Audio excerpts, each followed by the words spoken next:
Alright, tonight we'll read the book number 9. Book series number 9 of the Tuttle Twins. Guys like me. Fate of the Future. Can you do like Ethan? Can you show your arms? Muscles? Like that. Fate, the Tuttle Twins, and the Fate of the Future.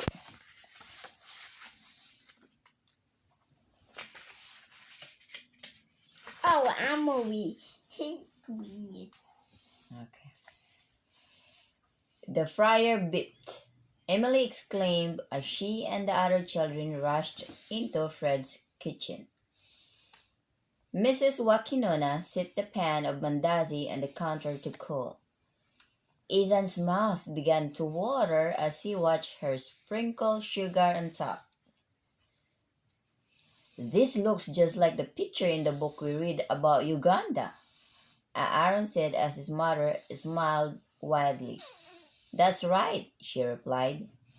This treat is very popular in my family's culture. I'm sure you will all love it.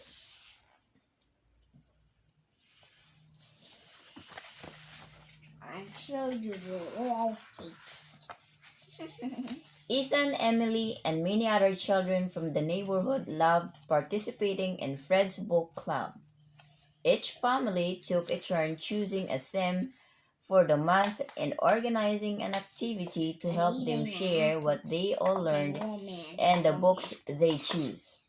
Okay. Aaron wanted to share about Uganda, a country in Africa where his mom grew up, and so he chose People of the World as his theme. Okay. Making and eating mandazi together was the activity. The other children had read about different countries. Apples? No, that's the cookie that Mrs. Wakinona made. I just cooked. Oh. It's a recipe she brought from Uganda. She's from Uganda. The other children had read about different countries. They all wore traditional clothing of the cultures they had learned about. I hope you and your sister pick a theme that also has yummy food. Why is Emily all the way far away? Could you please get off my brain? Mr. Tuttle told Ethan Please. between bites. This stuff is so good. Not yet. It was the twins' turn to pick the next theme, but they weren't quite sure what to choose yet. That's them on their different suits, their different nation attire. Why isn't Emily with all the other people? So Emily's wandering. That's all the off. children in their neighborhood. So Emily is wandering off, and all the other three are together, and they have to try to find her. Because she's making friends with the other kids in the neighborhood. Why does no one else make friends in the neighborhood? They are. They're all playing no, together. Not. Look, this Ethan is going with the Alright, let me dad continue and reading. the mom. You know that? Yeah, let me continue reading. So it's from the animal. That evening, the Tuttle family had a movie night. Mr. Tuttle decided they would watch a dystopian movie. A story that describes an awful future where powerful people usually control others. The movie showed a world of poor people forced to work in jobs they were given by those in power. Anybody who fought back was taken by robots, oh my god, that's scary, and sent to work on an asteroid as space slaves. Some rebels fought back and won, setting everybody free. But the plot still bothered the twins. Good thing that was fiction, right? Mr. Tuttle exhaled in relief as the movie ended. Oh, this is a scary movie. I don't want to be a slave. I wonder if the future could end up like that. Emily said nervously. Everybody was being bossed around by the people who controlled the robots. Dystopian fiction can become reality if we let it, Mrs. Tuttle replied as she went to put the ice cream away. Hey, who ate all the cookies and cream? Who you think ate all the cookies and cream? I think. Is it Ethan or Emily? Or Mr. Tuttle? I think it's Mr. Tuttle. During a bike ride around their neighborhood the next morning, I think it's Ethan. okay. Mrs. Tuttle noticed the twins yawning repeatedly. I think it's Ethan and Dad that ate all of it. Yeah, maybe. Didn't sleep well? She asked. Ethan admitted that he and Emily were so unsettled by the movie that they stayed up for hours talking about the future. But we did decide on the theme for the book club, Emily said. The future and how we can make it better so all that dystopian stuff never happens. Great idea, Mr. Tuttle replied, squirting Emily with his water bottle as she tried to catch him. What book will you two read? That's the Tuttle family going for a bike ride. Why is he The twins didn't know, Well, but they knew someone could help. Why is he scolding Emily, but not? Why is he mad? No, Ethan is yawning. He's tired because they stayed up all night thinking about the movie they saw about what could happen in the future in that dystopian movie. Why didn't they take a nap so they could watch? Because they're worried and they're scared about if that would happen in the future.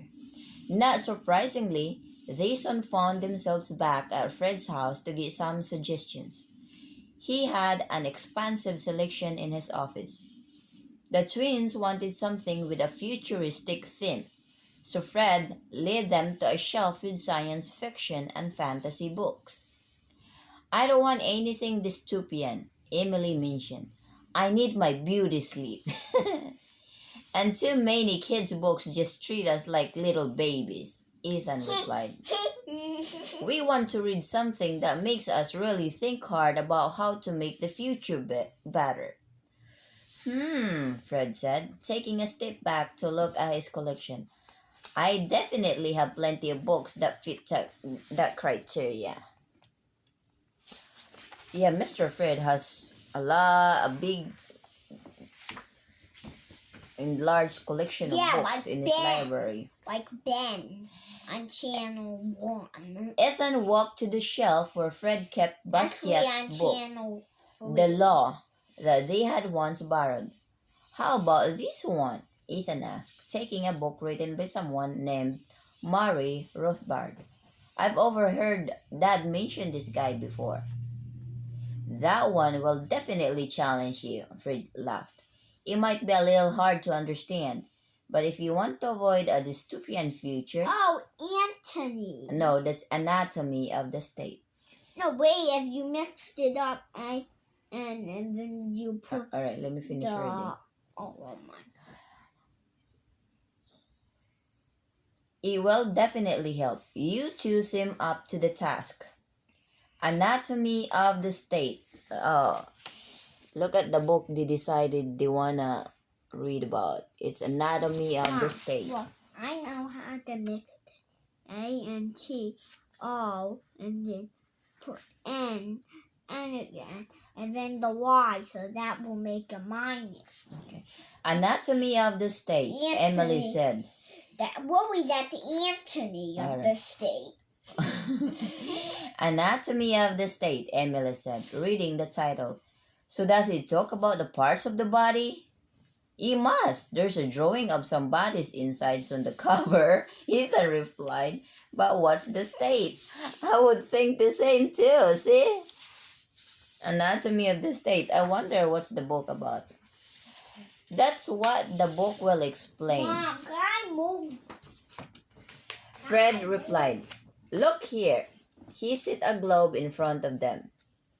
These areas of the world are occupied by different nations, and each is controlled by a state, he said. The twins noticed how the land was divided up by black lines that cut the globe into different nations. Mom, you know what? I have a happy nap. Oh, that's good. Let me finish reading. It's called Jack the Shark. Alright. But I thought a state is a state, like Texas or New York, Ethan asked. These are all countries. Yes, Fred responded, but the state is also a type of government that controls a certain area on this globe, whether it's a small city or a large nation. Remember the theme of our last book club? Fred asked. We learned about people all around the world, different societies, which are groups of people who live and work together voluntarily. Over time, these societies have created cultures, different foods, clothes, music, language, and religions.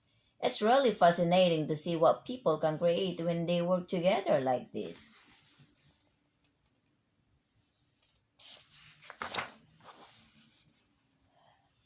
That sounds like what Carl talked about at the pencil factory, Emily said, spinning the globe.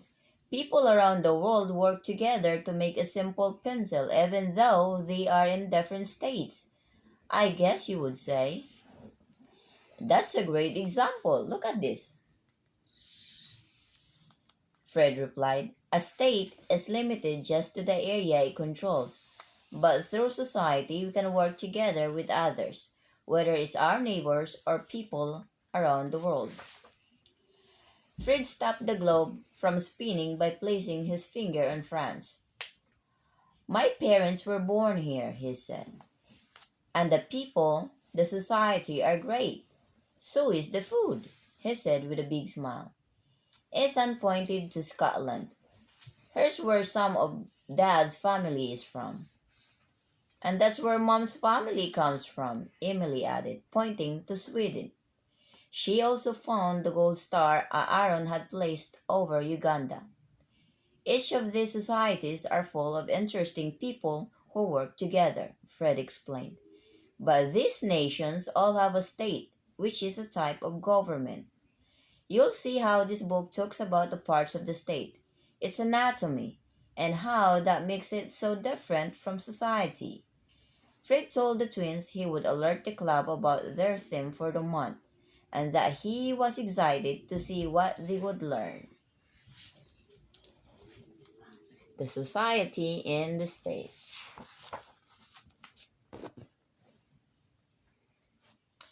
Mr. and Mrs. Tuttle were preparing dinner in the backyard patio when the twins returned, holding out the book Fred had let them borrow. Fred gave you Anatomy of the State? Mr. Tuttle said in surprise. This is going to be interesting. He thinks learning about the state will help us avoid dystopian stuff in the future, Emily replied. Sounds pretty wise, Mrs. Tuttle replied. Have you two given any thought to the activity?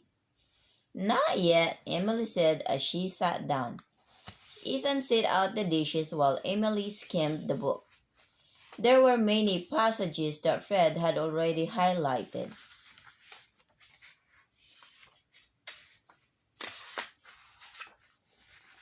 Listen to this, Emily said. It says, the state is the systematization of the predatory process over a given territory.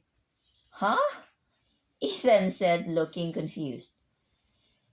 This might not be so easy. Mr. Tuttle smiled as he grabbed his phone. Let me show you what it means.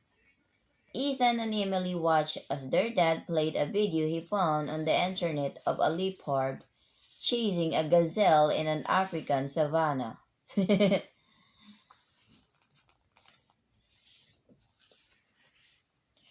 The gazelle darted around trying to escape, but it was no match for the leopard. Mr. Tuttle paused the video as the leopard began eating its new meal. Oh, poor gazelle. The gazelle was the prey, he explained. So what do we call the leopard? The predator, the twins answered in unison. Well, the leopard should just be as what he's supposed to go as much as miles he can. He's not supposed to beat everybody. The leopard. No, it's not the leopard that eat. It was the Oh yeah, the leopard eats the gazelle. But Mr. Tuttle loaded... That looks like a deer. It's not a gazelle. It was a gazelle. Mr. Tuttle loaded another video after sneaking a few bites of corn. This one a story Uncle Ben worked on about rival gangs fighting over an area in their city. Ben interviewed a shop owner who described what it was like living under control of the gang and how they made him pay money every month. Otherwise, they would hurt him and destroy his business. These gangs want jurisdiction, the ability to control what happens in a certain territory, Mr. Tuttle explained, and they use coercion. You know what coercion means? Coercion means... Do you know what coercion means? No. Coercion means the use of force or intimidation to obtain compliance.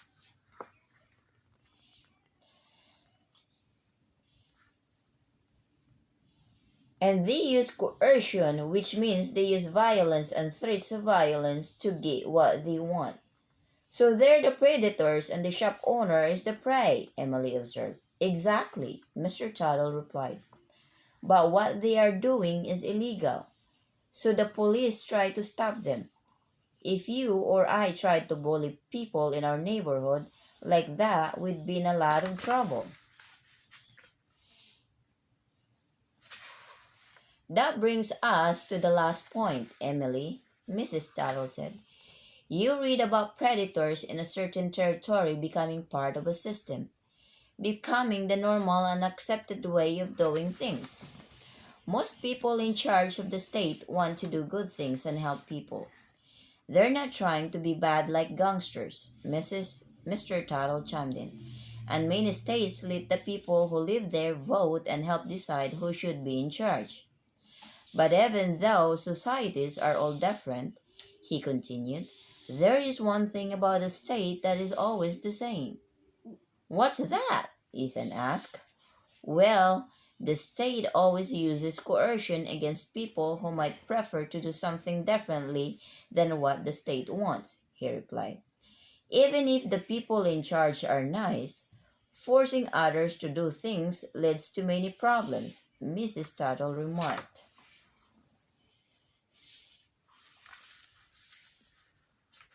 See, with the gangs, the coercion, you have to give their demands or else they will hurt you.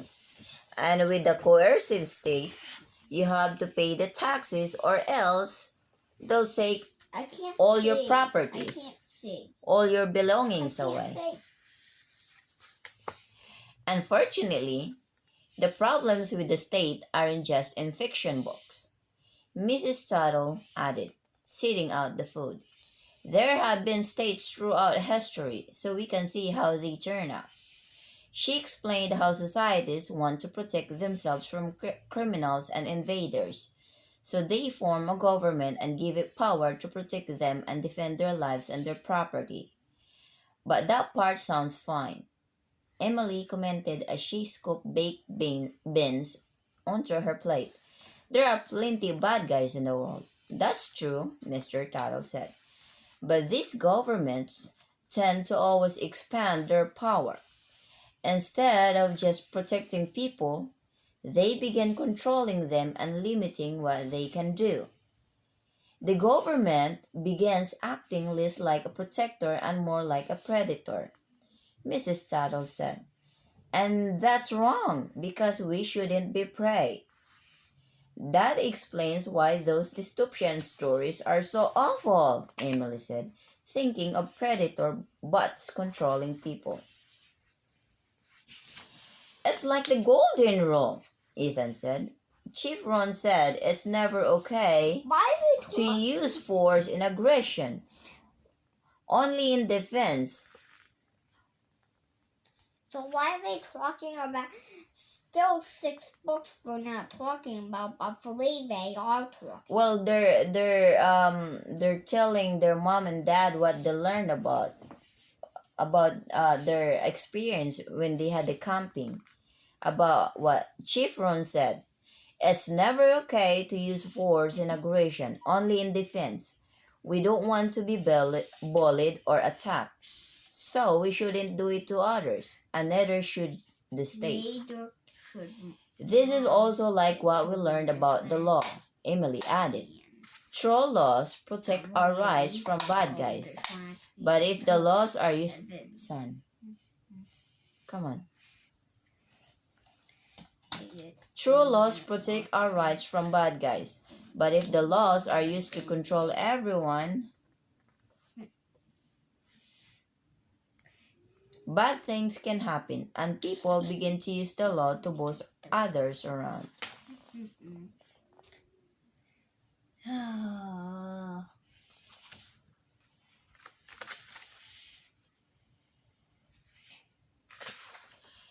Here's another sentence Fred highlighted. Ethan said, taking the book from Emily, the history of mankind may be considered as a contest between peaceful cooperation or coercive exploitation.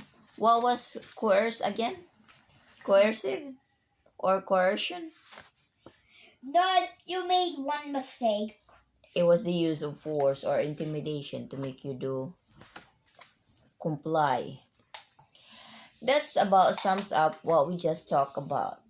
Are you asking me a question? Yes, I did ask you a question if you were paying attention with the book I just read. Mr. Tuttle replied. I said, and no question. Well, how would I know you were paying attention if I don't ask you a question? There are two ways to work with others, through coercion or with persuasion. Which one you think is a better way? Coercion or persuasion? Coercion is where you threaten them to do what you want them to do, while persuasion is you have to convince them by explaining what it means if they do what you want them to do. I think persuasion. Persuasion? Yeah. Good choice. Where you convince somebody by explaining something in a way that changes their mind. Mom, I think this guy is the baddest, I think. He's biting it, and then he said, by myself or out. And this guy is only volunteer or out. These are the example of coercion. But you know said what? If you... But why is this guy Quill doesn't even seem mad, but this... Well, she said, donate or else, something would happen. That's what the coercion example. Alright, let me finish reading. But she's only bad when she does this sign, but her face don't look bad. Only these guys are the baddest. This guy is there. Alright, let me show them the persuasion example. These are the persuasion example. Explaining, being nice, please, about my stuff, and why following him is better, and why volunteering is good, and why you should donate. While coercion, this guy, they're trying to threaten that if you buy, you should buy their stuff or else something will happen to you. Or you have to volunteer or else you won't be part of the group. Or you donate or else you'll be called a cheap or whatever. Okay. Businesses have at least we could say, buy myself. Buy my stuff. Buy my stuff, please. Yeah, you just gotta remove the or else. Because that's, when you put or else, that's very threatening. When you put please, that's like persuading. Businesses have to convince people to work for them and to buy their products. They don't force them. Churches and community groups ask for donation and rely on volunteers to help. I mean this sign, this guy is what I mean. Yeah, the persuasion is way better than the coercion. I mean this guy, I don't mean this or that. Okay. Mrs. Tuttle chuckled softly to herself. Can you imagine a business owner or church leader chasing people down like a predator? We're not gazelles, we're people with rights just like them. Mom. Yes. Why are they the same thing, them and them? That's just examples trying to explain to you what a persuasion means and coercion. Yeah, our society wouldn't allow that, Ethan said. What?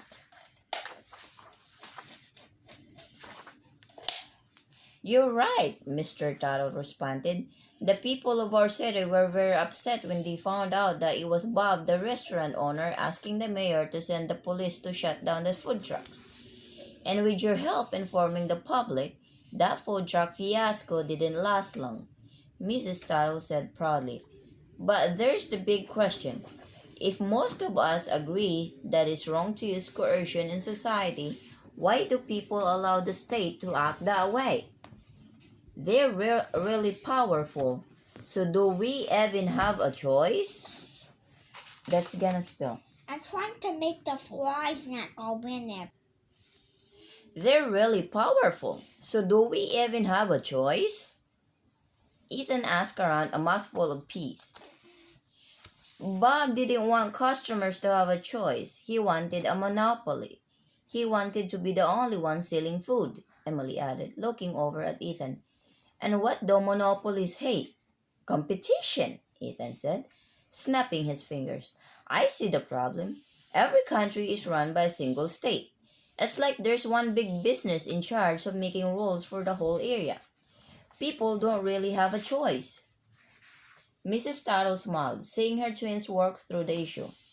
Here's what Rothbard says about it, she said, opening to another highlighted passage. The state is that organization in society which attempts to maintain a monopoly of the use of force and violence in a given territorial area. It's like Nana said at the ice cream shop. Ethan remembered, when there is no competition, the business can do a lousy job but still charge everyone a lot of money.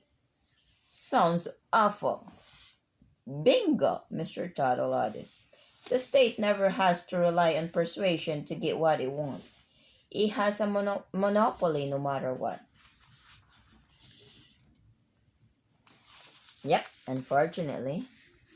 The state created serfdom when they took the Sanchez family's land to build the new road. Ethan remembered aloud. Now hardly anyone goes to La Playa and all the businesses had to close. But guess what? Emily said, getting a bit riled up. There's one business that didn't close. The state. It caused all of those problems and doesn't have any competition to challenge it.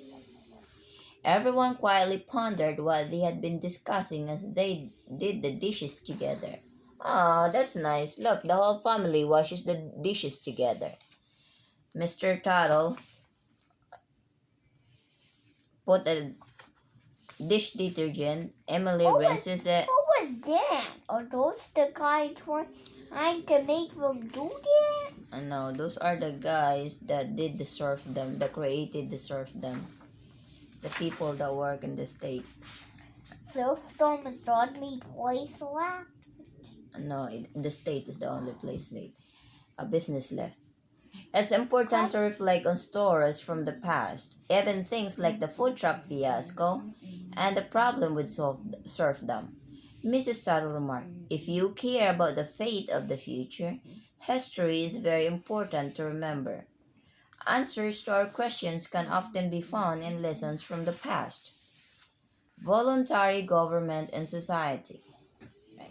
The twins still hadn't decided on an activity, but continued reading each day as the next book club meeting drew near. There's one thing I don't get, Ethan said while playing one evening. Mr. Rothbard thinks the state isn't good, but there has to be a government, right? Or else how would society have laws? Actually, a government exists whenever a group of people chooses rules they agreed on. Mr. Tuttle explained, my company has rules and people in charge. There's a process to govern things. Same with our church and your book club. The state is one type of government, but in society there are other types that don't use coercion. Mrs. Tuttle added, Our family even has a government. But we don't get to vote, Emily remarked, flying a Lego spaceship toward her dad. That's right, Mr. Tuttle added. Just don't go starting a revolution on us. I don't want any competition for being the boss. Who was saying that? Mr. Tuttle, the dad. Because Emily is saying that they don't get to vote in their family's government. Why is the mom being bad? And Mr. Tuttle is the Why boss. is the mom being bad? So he could put the bad thing. Oh, he's not being bad. No, Then- she's reading a book and sitting comfortably. Alright. But why is he sitting on her book? On his book? How do you sit? On your head? Come on. But you know what? Then why is Let's finish talking Why does later. Ethan have a car in it? They're playing. Alright, I have an idea for the activity because they're planning on what activities they can do on their book club. At a point, and he's the biggest guy. He's a leader. They're playing, son. I have an idea for the activity, Emily said. Annoying. How about we call it the fate of the future? Each That's family gets a annoying problem word. to work on. Mom, And they you know what? This seems good because that's 5 stars. Alright, come on. Let me finish reading it. We'll discuss it more later. I have an idea for the activity, Emily said. How about we call it the fate of the future? Each family gets a problem to work on, and they have to come up with ways society can help solve the problem with persuasion instead of coercion. And we can build a Lego society that only uses persuasion, Ethan said. It'll be Mom. dystopian. You mean utopian? Mom, Mr. Tuttle smirked. I wish That's the opposite of dystopian. Mom, you know what? I wish that at the smiley face, you know what that was coercion and the other one was persuasion. Persuasion. The other one is coercion. That's right. Ethan, you asked if there should be a government, Mrs. Tuttle said. We do need a set of rules to help protect us from predators. But ideally, the government would persuade you to do business with them. Rather than bullying people, they would have to be very nice and fair, just like the businesses we shop at every That's day. what the business. They would do their best to serve their customers. They definitely wouldn't tolerate any predators working for them. So the state is okay as long as they have to use persuasion, right? Asked Emily. Well, remember, Mr. Tuttle responded. The state is a monopoly, and so they don't want any competition. Persuasion is important, sure, but it won't really happen unless different governments can compete against each other for your business. Society is amazing because there are so many choices, Mrs. Tuttle added. From the food we eat to the entertainment we watch, we have options, and that makes life interesting and helpful. So imagine if there were more choices for the state, for the government we live under, she added. Wouldn't it be better with more options? Stop it, please. I'm excited for your activity, Mr. Tuttle said, and here's why. Read the very last thing in the book. Perhaps new paths of inquiry must be explored, Emily read, if the successful final solution of the state question is ever to be attained. Perhaps your group will come up with some creative solutions to how we can live in society without having a state. Mr. Tuttle winked as he sent them upstairs to get ready for bed. As Ethan thought over what he and his sister had learned, his mind turned to the project and activity. How could a dystopian future be avoided? How do you stop a monopoly? And how do you create a society where people resolve problems without relying on coercion? It sounded like an awful lot for two 9-year-olds to think about. But after all, they did tell Fred that they wanted to read something that would make them think hard about how to make the future better. Saturday came quickly, and all the families in the book club arrived at Fred's house, eager to talk about the future. The children gathered around the bins full of Lego bricks in the living room as the Tuttle Twins explained how the activity would work. "Remember," Ethan announced, "we need to think of how we can avoid a scary future where the state controls us, especially if the people in charge have huge robots that boss everybody around." Emily assigned each family a problem to solve without using coercion or relying on the state. After a bit of time to think it over, Aaron and his mother volunteered to present first.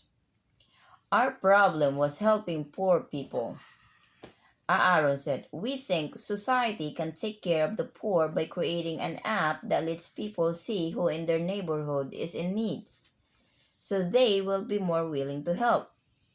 Families and friends can use it too. In a dystopian world, taxes are really high," another child said during their turn. "Our idea is that the state should be like other companies where you pay for what you use. My dad said it's called a user free. That way, people don't have to pay for things they don't want." That sounds good. Makes sense. In a story I read, the government censored important books, controlled the media, and wouldn't let people share their beliefs. Another group member said, "But with the internet, people can share ideas online and get around censorship. So the state can't simply ban books anymore. Our idea is to make a website that lets people share information without being censored or controlled." Why for data bird? That's internet. Can I see? Alright, we'll go back Can I later. Let me see? finish reading. For data bird 9 and I don't know. This I'll discuss later. Let me finish reading. "These stories have one state in This charge is of ideas. everyone," This is data. Fred said. "So This competition is the solution. This is What if there were different companies you could choose Option. from for protection and justice, opinion. no matter where you live? Opinion. Then they would compete for your business, trying to keep you happy with low prices and the got best it. services, I got it. just like other businesses and I organizations do." got it already. You don't have to tell me. Alright. The families began building with Lego bricks to show their ideas. The twins love using creative thinking to imagine a better future. "You know, there's a name for this concept," Fred remarked as Ethan and Emily were hard at work. "It's called polycentric law, when two or more governments compete in the same jurisdiction." "Polycentric law?" Mrs. Tuttle slowly said. "That's a mouthful, but I love the idea." The Tuttle twins finished up and began walking around the room to see what each family had done. The ideas were clever. From the chaos of colored bricks scattered around the room came some fun concepts. Unfortunately, no predator bots. "When you think about it, the fate of the future really is in your hands," Mr. Tuttle said as the family helped Fred clean up afterward. "Why do you say that?" Ethan asked. "Because the future isn't set in stone," Mrs. Tuttle replied. "You get to help change people's minds so they use society instead of the state to get what they want. You can help create a future where people are free to choose for themselves. So what do you twins have to say, since you're in charge of the future? Will I have more coercion or more persuasion? What do you think? Do you want more coercion or persuasion?" Persuasion. Persuasion. Why Fred does asked. Emily look like coercion? Coercion, you mean? Yeah, just pretending. "Persuasion for sure," Emily replied. "That is, unless I'm in charge." "Then we'll call it Emilytopia," she declared as she began acting like a predator. "Not a chance," Ethan said. "Ethantopia will be some tough competition for you." The end. That's funny. That's really, really, really funny. Oh, what a good book. Very nice.